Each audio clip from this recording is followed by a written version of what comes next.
Hindi mo pa rin ba ako papansinin? Tanong nito. Umalis ka dyan kung ayaw mong ipakain kita sa mga baboy ko.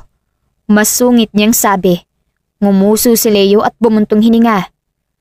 Mira, sorry na. Umalis ka nga. Umiwas siya ng tingin.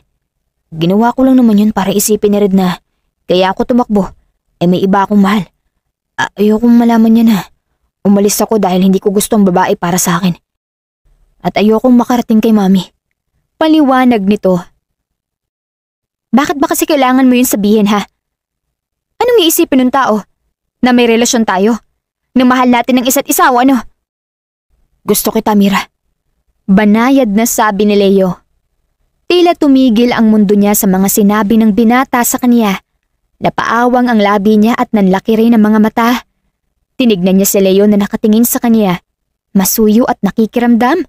Bumilis ang tibok ng puso niya at sa hindi malaman na dahilan, namula ang mga pisngi niya. Gusto kita. Ulit ni Leo. Kaya hindi rin ako nagsisisi na sinabi ko ang mga bagay na yun. Kasi gusto ko rin magkaroon ng relasyon sa'yo. Ano? Gulat niyang tanong. Kaya huwag ka na magalit sa akin, Mira. Hinawakan nito ang siko niya. Please. Pinagmasdan niya ang gwapo nitong mukha. Ang mga mata nito ay masuyong nakatingin sa kanya na para bang pinagmamasdan ang buong kaluluwa niya. Dahan-dahan siyang napakurap at hindi na malaya ng paglapit ni Leo. Huwag ka na magalit. Bulong nito. Ikaw naman kasi.